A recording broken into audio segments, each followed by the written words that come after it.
everybody, most people at least, are aware that the Planned Parenthood grand jury in Texas, which some would argue is convened for political purposes to target Planned Parenthood, instead decided to issue indictments against the group that created the video about Planned Parenthood, the highly misleading video about Planned Parenthood. What I think fewer people may be aware of is that Planned Parenthood was already working on a legal response to this video. And here to talk about that now with us is Zoe Carpenter. Zoe is the Nation's associate Washington editor, meaning for the magazine The Nation, of course.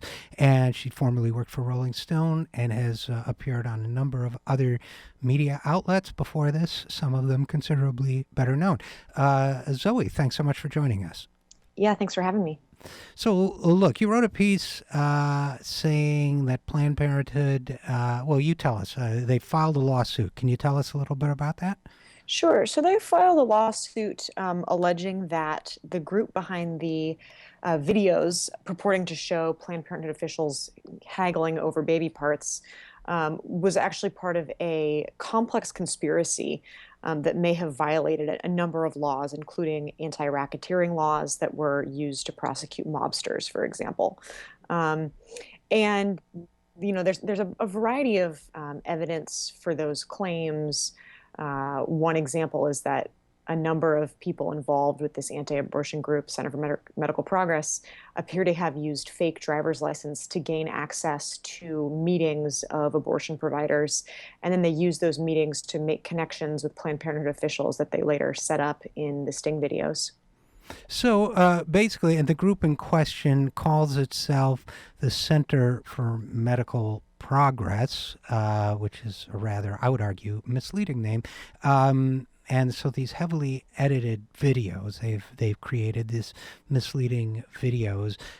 So the crux of their argument then, the Planned Parenthood argument in its lawsuit, is basically that a group of people got together and conspired in order to harm Planned Parenthood. Is that the gist? And not only did they conspire to harm Planned Parenthood, but they actually did harm the company in terms of creating enormous expenses, putting it under all sorts of political pressure, and then actually creating very real dangerous situations, not only for Planned Parenthood staff and patients, but for abortion providers around the country. And that's one thing that I was looking into after the shooting at the Planned Parenthood clinic in Colorado, was that ever since these videos came out, there's been a real serious uptick in the number of threats and the amount of harassment that's directed at abortion providers.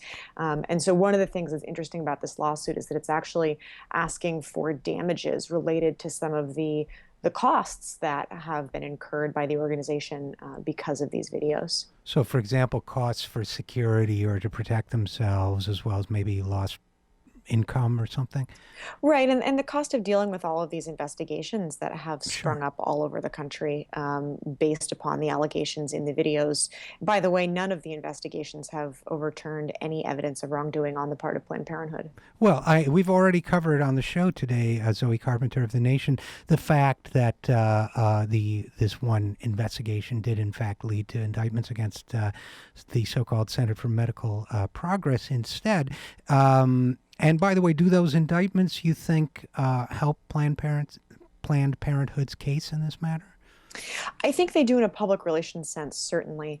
I think it's very significant that it wasn't just a grand jury that had been asked to look at the Center for Medical Progress. The fact is that this jury was actually assembled to investigate Planned Parenthood. And so the fact that they completely did an about-face and said that the evidence really pointed them instead towards wrongdoing on the fact of the Center for Medical Progress, I think that boosts Planned Parenthood's case considerably. However, it doesn't seem to be changing the mind of many of the conservatives who have seized on these videos to justify their attacks on Planned Parenthood. The special investigative committee that's being formed by Republicans in the House has said that it will continue to do its investigation. I don't find that too surprising, but I think that this definitely will be an issue in the election, especially in some of those battleground Senate races. where Republicans have really pushed for investigations based upon those videos.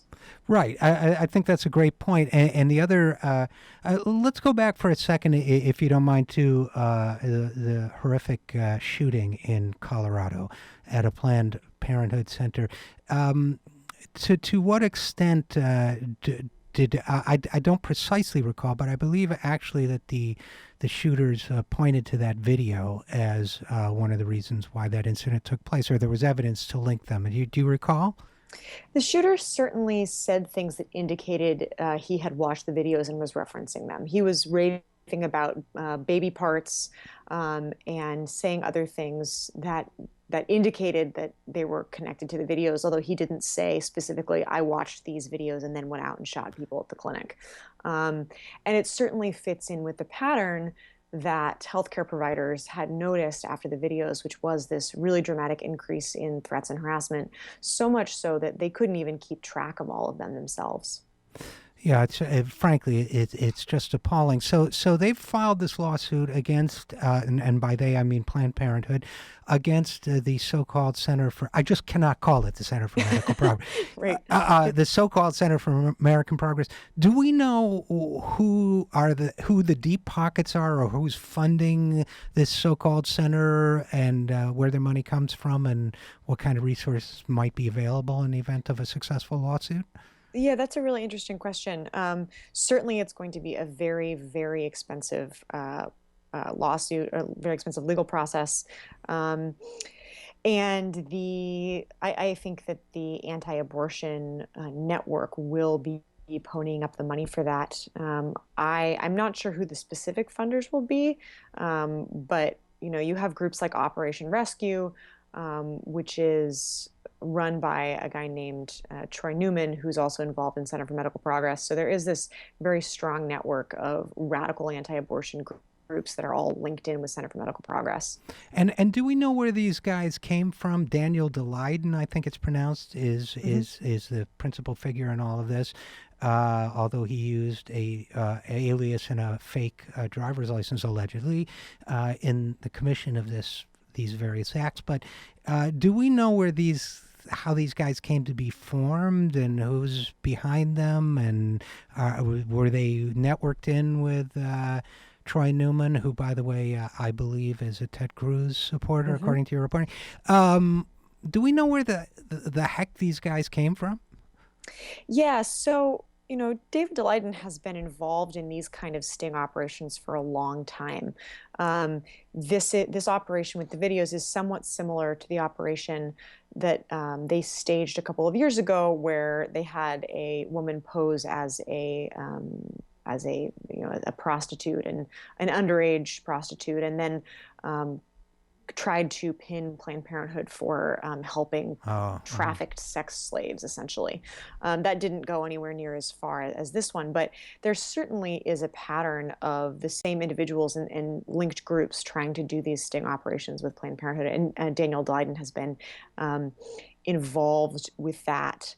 And Troy Newman is also involved with Center for Medical Progress, and his writings on the subject of abortion and his arguments have been used by a number of people who have actually committed violence against abortion providers. So there really is a very extremist fringe that is tied in with the Center for Medical Progress. Although they claim to be an investigative journalist group, they're actually quite situated within this far-right fringe. And there are two things I want to talk to you about regarding that, Zoe Carpenter of The Nation. One is the notion that these groups keep putting out when they create these deceptive videos, that somehow this is journalism, that they'll equate it to Woodward and Bernstein, or going undercover in order to reveal the secret about some criminal, some corporation that's performing criminal acts or something. Doesn't that obscure the fact that journalists are obliged to tell the truth, that journalism is a profession that reveals the truth, and that creating falsified videos should therefore not be protected by whatever constitutional protections are afforded to journalists? Well, I'm not sure that I think that the First Amendment does cover the, making false statements in the videos themselves. What seems to fall far outside of the bounds of investigative journalism is the actual falsification of legal documents and the kind of the other kinds of fraud that were perpetrated in order for these activists to gain access to the Planned Parenthood officials. There's been allegations of credit card fraud. We have quotes from Troy Newman himself talking about how they crafted this plot. And he says that they were discussing the techniques and they decided that they were going to set up these alternate identities and alternate companies. And so I think it's really, the complaint really focuses on those specific instances of fraud rather than the deceptions in the videos themselves, I think, because that's a stronger legal case.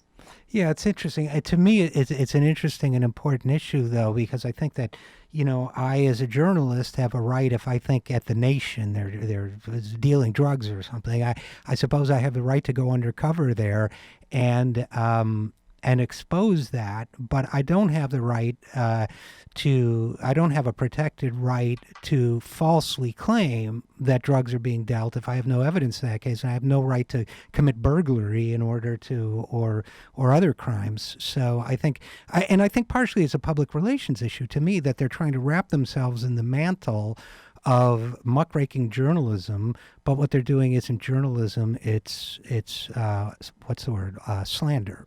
Yeah, and political activism. And look, political activists have a right to their speech. I don't question that, but I think one of the great lessons of Martin Luther King and the nonviolent civil rights movement is that paying the price for your illegal action is part of the political speech that I was trained. You don't hold yourself to be above the law if you're an activist. You may break the law as a matter of conscience. Do you know what I'm driving at? Yeah, I do. And I guess the other thing that I wanted to explore with you on this whole issue of the lawsuit against these folks is what happens next. It's not clear. They've filed their Planned Parenthood has filed a lawsuit. What are the next steps going forward? As far as I know, the defendants have not filed their response. I would assume that they have a month or so to do that, maybe longer. So this is gonna play out over at least 18 months. The Planned Parenthood attorney said, but probably far longer. In the meantime, we'll see political fallout on both sides. I think, the conservatives in Congress will go through with their investigation. There are still some state investigations pending. Ironically, the same week that this lawsuit came out, Kansas Governor Sam Brownback ordered his state officials to stop reimbursing Planned Parenthood for services that they provide to patients on Medicaid because he claimed that the group was trafficking in body parts. So we're going to keep seeing those kinds of state-level attacks on Planned Parenthood being justified with these videos, even though they've now been pretty thoroughly discredited, both for the tactics behind them, which is what we've been talking about, but then also for the integrity of the videos themselves. We know that they've been dramatically altered. But, ironically, with Brownback's decision, what he didn't mention was that his own state medical board had cleared the organization of wrongdoing just a few days earlier. So I think we're going to keep seeing these kinds of very ironic attacks on the organization. It is astonishing that no amount of evidence or exculpatory findings of any kind seem to dissuade these people from making these false claims against Planned Parenthood. And we even have Carly Fiorina making claims that weren't even in the video, which is false. So it is shocking. It's disturbing. I'm glad that you're tracking the story of this lawsuit and covering it. And Zoe Carpenter of The Nation, thanks so much for coming on our program. You're very welcome. Thank you.